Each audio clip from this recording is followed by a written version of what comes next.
تیمێکی زانکۆی گلاسکۆی بەریتانی و شوێنەواری هەرێمی کوردستانە و کنە و پشکنین لە ناوچەیەکی شوێنەواری گەورەدا لە ناوچەی باناسیاوی 10 کیلۆمەتر باشووری قەزای کەلار دەکەن.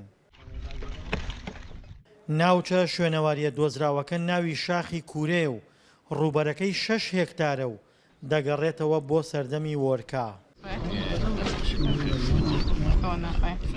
پێی لۆکۆڵنەوە و ڕووپێوەکان کە کراوە لێرە سەردەمەکەی دەکەڕێتەوە بۆ سەردەمی وەرکا کە دەگەڕێتەوە دەکاتە نزیکەی 4 تا 30,000 ساڵ پێشداین. بە گەورەترین نیشنگەی سەردەمی وەرکادا دەنرێت ئەم جێگەیە. ئەو پارچانەشی دۆزراوەتەوە تا ئێستا لێرە تەنها قاپە کە پیانوابی قاپی سەفەریە کە یەک جا بەکارێنراوە لەگەڵ گلێنەیەکی شێوە قوچەکی بۆ ڕازانەوەی دیوارەکان. تیمەکەی زانکۆی گلاسکۆی بەریتانی لە 9 کەس پێکاتون کە بۆ ناوچەی شوێنەواری دەگەڕێن. ئامانجی شوێنەواری هەرێم دۆزینەوەی ناوچەی شوێنەواری دێرینە، بەڵام تیمی زانکۆ بەریتانیەکە جگە لە کۆکردنەوەی زانیاری لەسەر شوێنەوار بۆ زانکۆکەیان هاوکات خۆشیان بۆ توێژینەوە و لێکۆڵینەوە سوود لە پشکنینەکان وەردەگرن. پرۆژەی ناوچەی سیروان لە 2013ەوە دەستی پێکردووە بە مەبەستی تێگەشتن لەوەی چۆن کۆمەڵگاکان لەگەڵم خاکە کە سیروانە ئاوێتە بوون.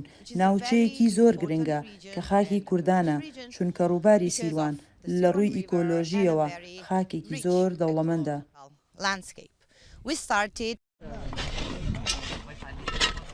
لە ناوچەکانی باشووری گەرمیان و باکووری پارێزگای دیالە ژمارەیەکی زۆر ناوچەی شوێنەواری هەن. هێشتا پشکنینەکان لە قۆناغی سەرەتادان و ژمارەیەکی زۆر لەو شوێنەوارانە نەدۆزراونەتەوە. ئەم شوێنە لە ساڵی 2010 بۆ یەکەم جار لەلایەن شوێنەواری گەرمیانەوە تۆمار کراوە و ئێستا لەگەڵ زانکۆی بریتانی زانکۆی گلاسکۆی بریتانی ئێستا کاری تیا دەکرێت. بە پێی ئەنجامی پشکنینی تیمە بەریتانیەکە کە لەم ناوچە شوێنەواریە پێیگەیشتوون لە سەردەمی وەرکادا واتە 3 بۆ 4,000 ساڵ پێش زاین مرۆڤ لە ڕووی قاپ و قاچاغ و کەرەستەکانی خواردەمەنیەوە گرفتیان نەبووە.